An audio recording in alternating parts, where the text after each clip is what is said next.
a local realtor. After the Great Recession of 2008, I realized how important it is to have multiple streams of income to support my family and expand my charitable giving. In this adventure, I'm not alone. Today, nearly 50% of Americans have multiple revenue sources. This is why I'm hosting Streams, a show dedicated to why people have pursued work beyond their 9-to-5s. Hello, happy Tuesday, and welcome back to Streams. I am your host, John Drawless. Very excited to be here on really a beautiful Tuesday. Actually, was able to spend most of it out enjoying Pure Michigan. My parents live out on the lake, and just a wonderful day spending with my girls. So a lot of things going on. One thing I realized I forgot to do last week, I didn't give the stream of the week. And so I'm going to go ahead and give that early to you this week. And so the stream of the week this week, I heard about this from somebody. So if you're looking for another revenue stream, this is one where, it does take a little bit of groundwork on your part, but you can go into Craigslist, right? And Craigslist always has their free stuff. And you can go pick up the free stuff and then take that free stuff and go ahead and post it on the Facebook Marketplace. Okay. And you can post it for $5, for $10, whatever it happens to be. And so, but you got it for free. And so, I'm not going to sit here and say that, hey, you can send the kids to college on this, but certainly it'd be a nice way to pay for some and make some little extra grocery money every week. So, doesn't require any kind of additional training or anything like that. It just requires a little initiative on your part. So that is this week's stream of the week. And so that's a little bit early for you. But my guest this week, great friend of mine. We've worked together at Clarkson High School now for my entire career, and so I've known her now for 16 years.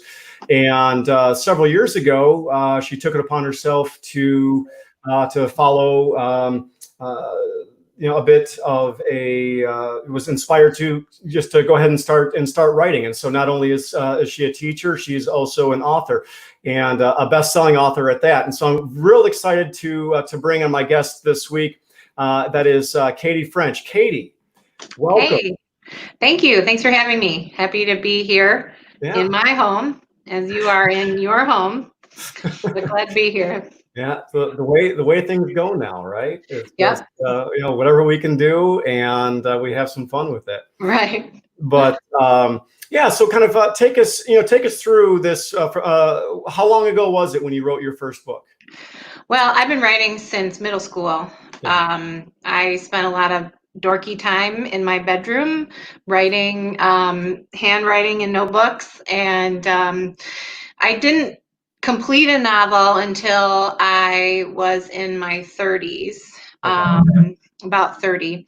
So it was about 10 years ago that I really got serious. I'd been attempting to complete a novel forever. And I decided when I had kids that I would then devote the time I didn't have, I guess, to writing a book. So I've been serious about it for about 10 years and been published or close to that time. I started out having no idea how to publish a book and make any money on Amazon. And now I do pretty well. I've been in, a decade in the business will either crush you or you'll learn fast. So, so I have quite a few books now. Yeah. And so was the initial drive to write based upon individual passion, or was it based upon the desire for an additional revenue stream, or even a little bit of both? Really, it's love. I love books so much. I've always loved books. My favorite thing was to go to a bookstore as a kid, and I would sit in the aisles and read. I always have a giant stack of books on my nightstand. I just loved escaping into worlds. That was one of my favorite things. And then, I wanted to be a writer forever. I think a lot of people that love books feel that way. You want to create that enjoyment for other people. So it took me a while, though. It's scary. It's really scary to put stuff out there and a little bit of yourself and show it to people. Yeah. So it took me to become, an adult to really have the guts to put stuff out and publish it and get the reviews back. And they're not all wonderful. Surprising. No, everybody gets bad reviews from time to time. And you develop a thick skin, but it's really the love. I would do it for free. I did it for free for a long time. So if all the money dried up, I'd still do it. But the money is nice. Don't get me wrong. It is definitely a help financially. So. Yeah, an amazing thing when you have and develop a passion over time, and then all of a sudden you can find a way to also get compensated for this passion. Yeah. Yeah, I tell my husband, I'm like, your hobby costs us money. My hobby makes us money. So I'm pretty great over here. So what's Ryan's hobby? Computers, which are very expensive, and musical instruments, which are very expensive. So both cost us money. He doesn't spend that much money, but still. Right. So you handle assets, he takes care of liabilities. Right. I bring in and he can spend. No. Yeah.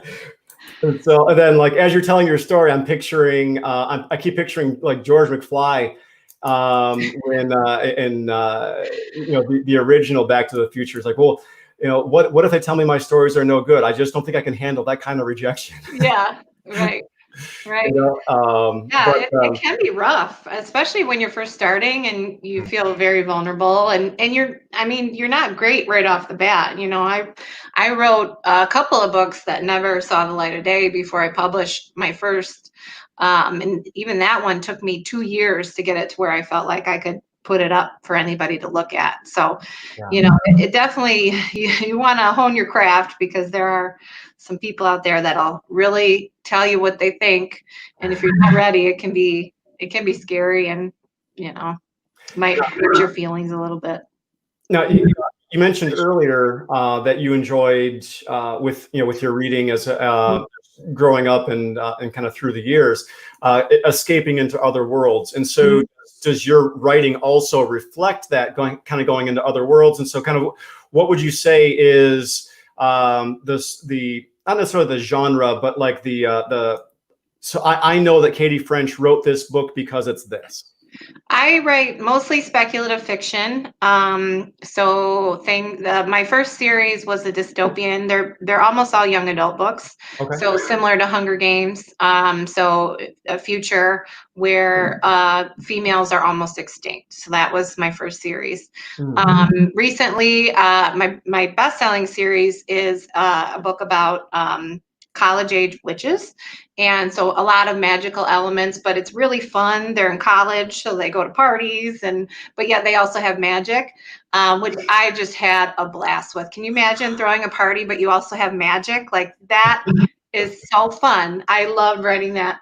And right now I'm working on 2 projects. One is about fairies, and the other one is paranormal romance with vampires. So I get into all kinds of stuff, but I really like the magical elements and fantasy elements, because it lets you play around with stuff. Real life is boring and sad sometimes, and I like to escape into worlds where anything can happen. So if you pick up my books, that's probably what you're gonna find.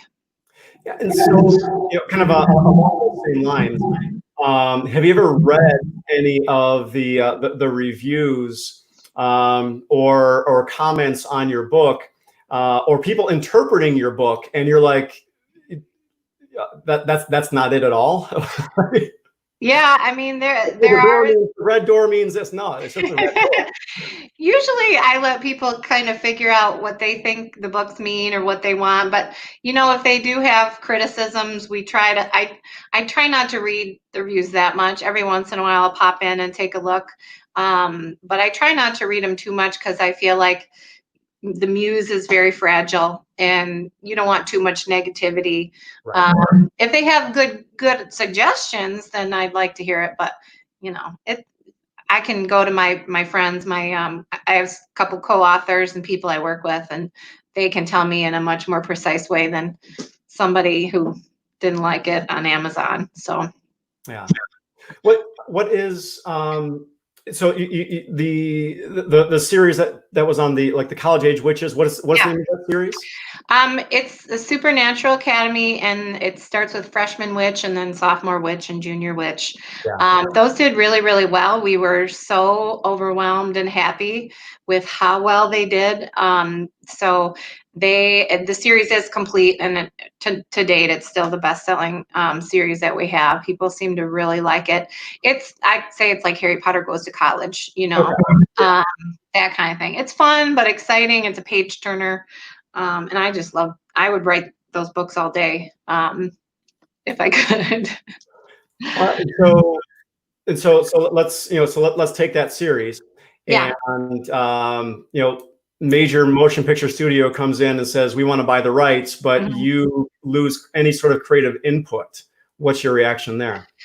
That would be really hard. Yeah, I would definitely want to negotiate some creative input on that.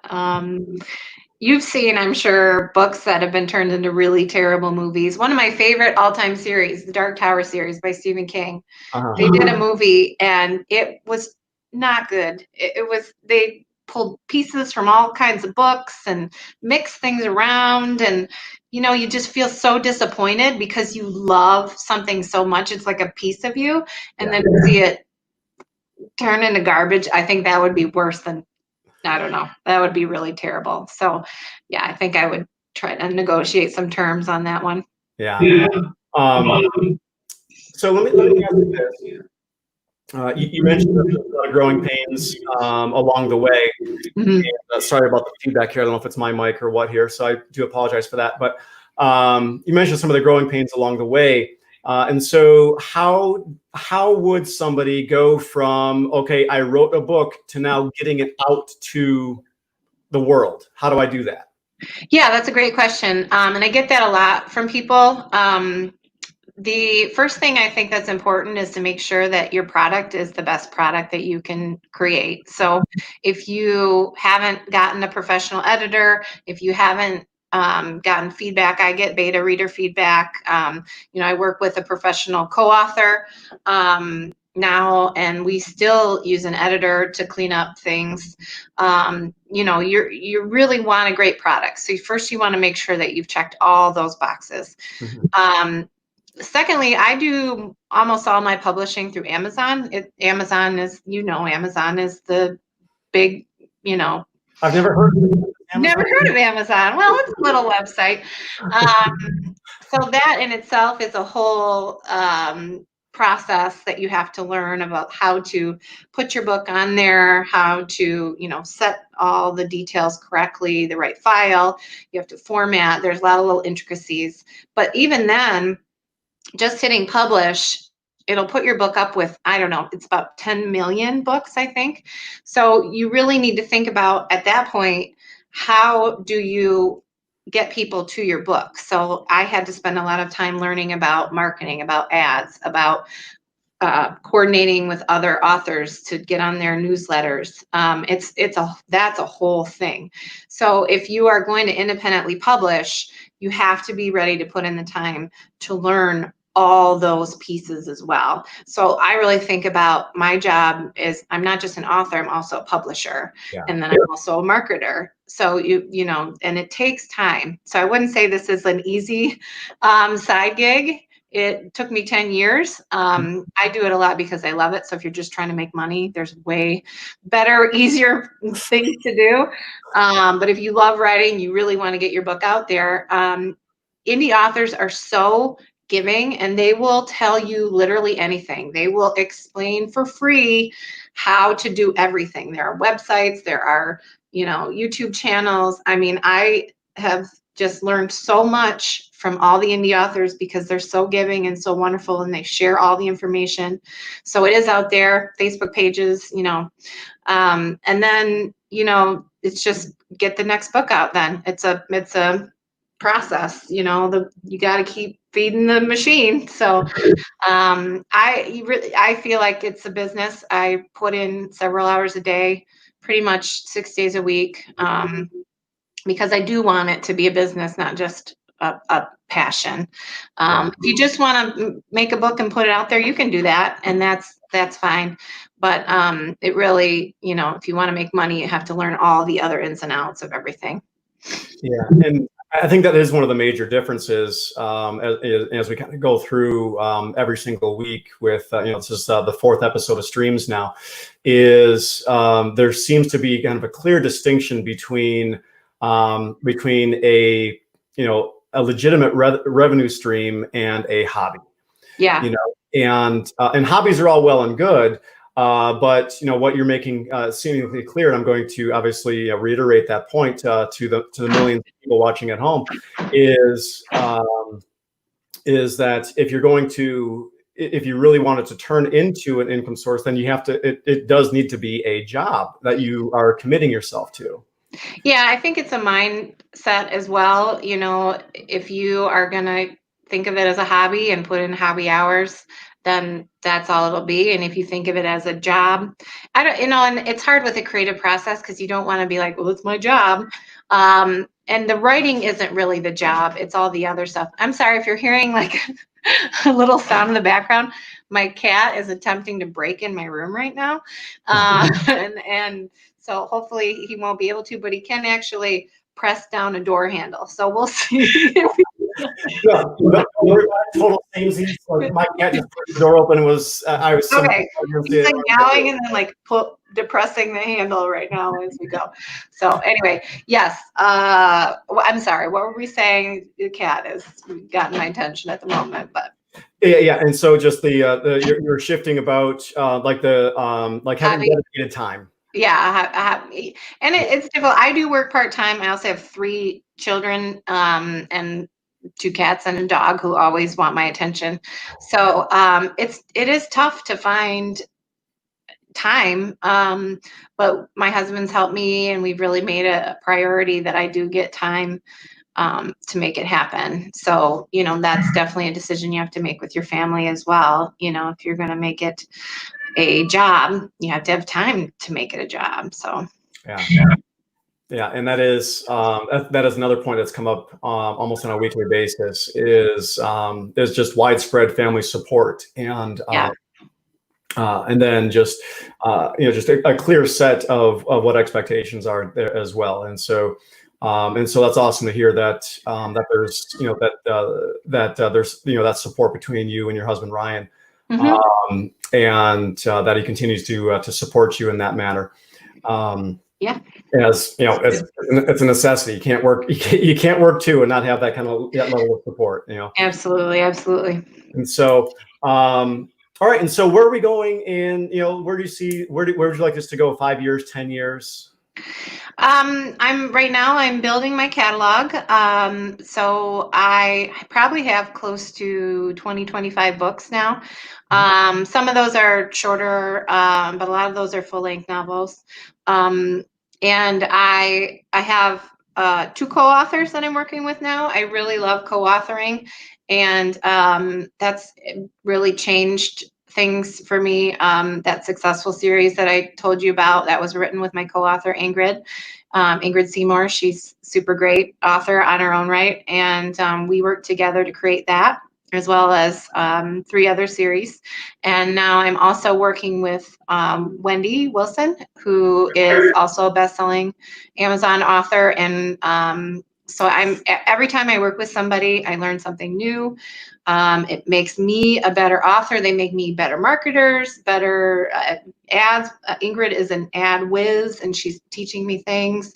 So everybody I work with is giving me more skills, and also helping me broaden my audience, because they have readers who then, if they get to know me, tend to go on and check out my other stuff. So I just want to continue to improve and do better, and expand my audience and just make people happy. I think if I can make people happy and enjoy and escape a little bit, then that's wonderful. I don't have a lot of fans, but I have a few, and one super awesome lady sent me a card the other day, and it just made my day that she thought of me enough to send me a card that she was thinking of me. And I wouldn't have known her without my books, and I wouldn't have known Ingrid or Wendy or any of these other amazing people.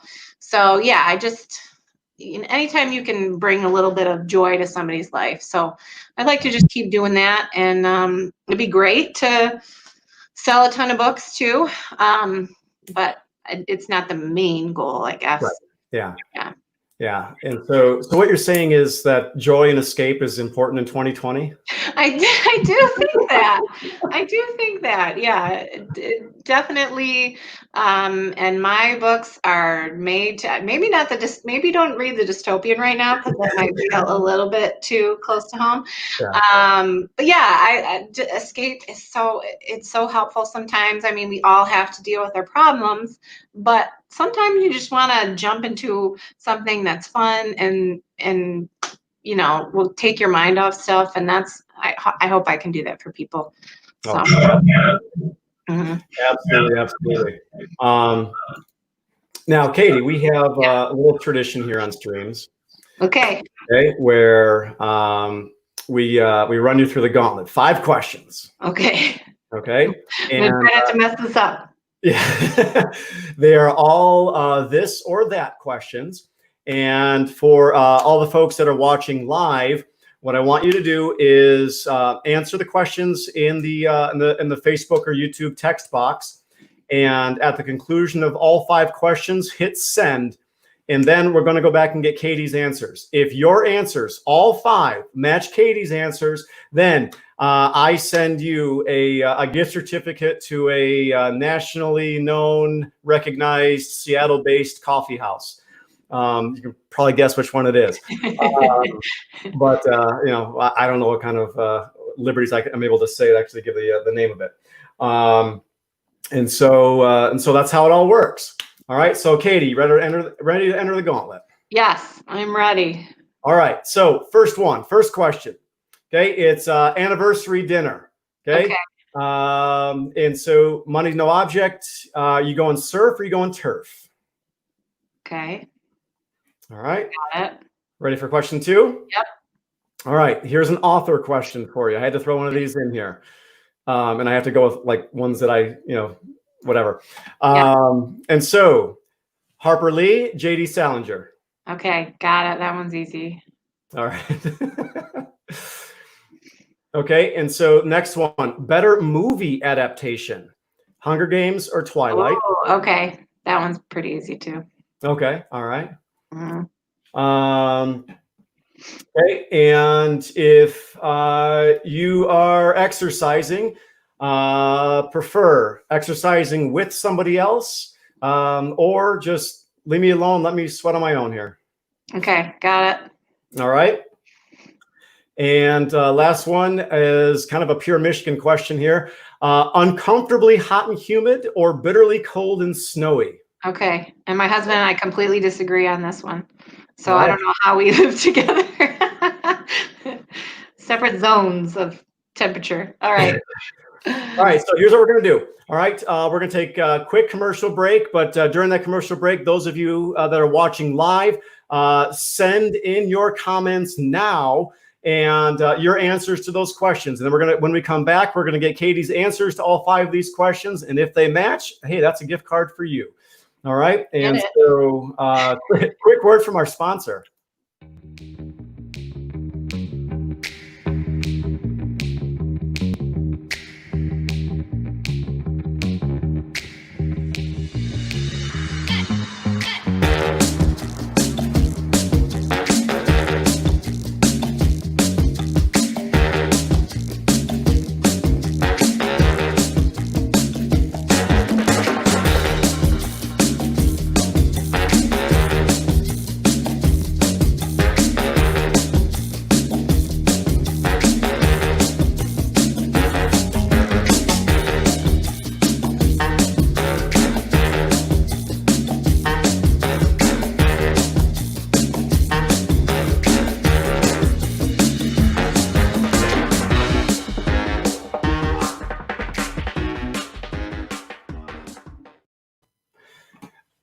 we're back from that quick commercial break.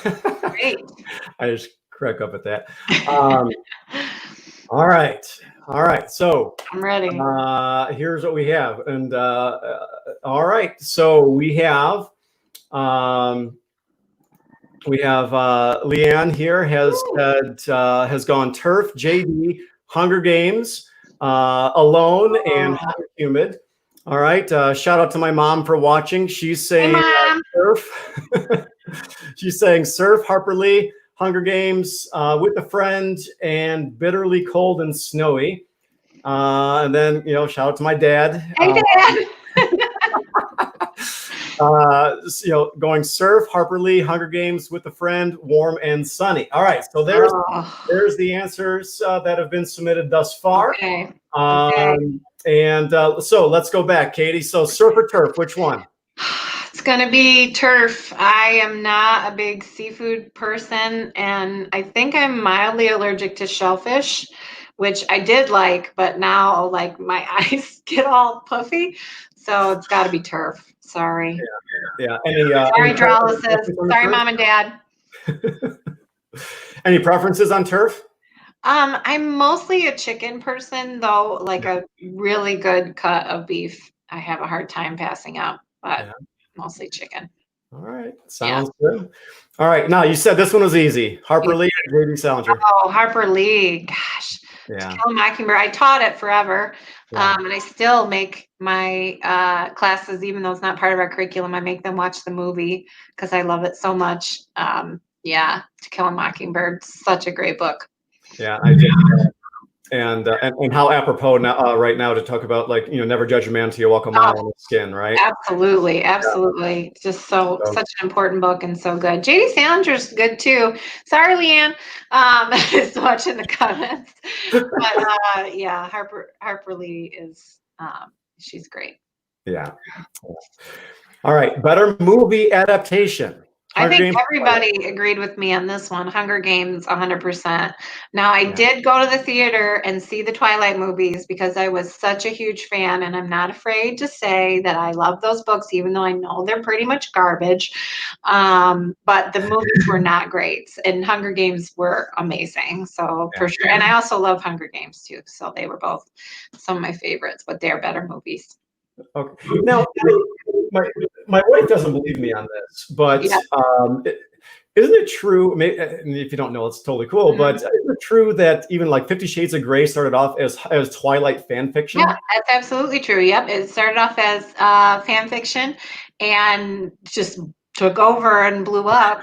So she had to obviously take out the source material from Twilight. But yeah, it did. It was I think she was imagining Twilight with a little bit different endings to the book. So and she made a lot of money doing it. But yeah, that's where they came from for sure. Okay. All right. Yeah. All right. Exercising, alone or with a group or friend? Oh, this one is kind of hard because I have exercised with a friend, but I picked alone because if I'm with a friend, I'm so chatty and I don't do a good job. Like I just would rather lay on the mat and talk about my life. And so alone is better. And my husband sometimes wants to exercise with me and I'm like, no, I don't. I get all weird and self-conscious. So alone and put my podcast in and try to have everybody leave me alone for a little bit and make it peaceful. Yeah. Nope. Totally understand. All right. So here's a great pure Michigan question here. Uncomfortably hot and humid or bitterly cold and snowy? I got to go hot and humid. I'd rather be hot than cold. I get cold super easily. And my lovely co-teacher, Jeannie, popped on and she and I freeze in the winter. So we try to make our classroom as warm as possible. I don't do well in the cold and I hate winter. I hate Michigan winter. I would love to be a snowbird and spend the winter in Florida. So definitely hot and humid. Oh, holy cow, am I with you on that? Hate the winter. It's crazy, right? I mean, I think about the time March rolls around, I ask everybody that I know, why do we still live here? Right. Yeah, that's a good question. The summers, the fall, actually spring, fall, and summer are all wonderful. I love all three of those. The winters are horrible. Right. Right. And so, like, yeah, I mean, those seasons are so nice. They give you the opportunity to forget about all the crap, but then the crap gets here. Just 3 months of just the worst, I guess, is the price you have to pay to get the beautiful stuff. Oh boy. Yeah. Um, So nobody won? no Oh, winners I this guess week. you No get winners this coffee. week. You get to So buy yourself some yeah, coffee. mom and dad's gonna have to get their own coffee. Oh, sorry, Um, Mom and Dad. Sorry, LeAnn. but yeah, so Katie, thank you so Yeah, much for being on the program this thanks week, for having me. and I Really wanted fun. to throw your website out there. Check out Katie's website also in the Facebook comments. It Mhm. should be in there. I'll make sure it's in the YouTube as well. If there are any sort of other promos that you're running right now for our listening audience. Yeah, so if you go to my website, there's a button on there that says free books. If you sign up, you give me your email address, you can get 2 free novels and 1 novella just by handing me your email address. It'll add you to my newsletter, but you can unsubscribe whenever you want. So, and you get the Breeder's Book one, which is a best-selling book, and then some other good stuff. So yeah, check that out. You can check out my website. It's got all my books on there, and some other cool stuff. So yeah, head on over and say hello. Also, I'm on Facebook pretty often. So if you want to catch me there, I usually pop on and chat with people and post weird pictures and memes and stuff. So Very good. And last time I checked, there's no better deal than free. So that's right. yeah, so head on over to katiefrenchbooks.com and take Katie up on that offer. All right. And so, well, that being said, it's time for us to say goodbye.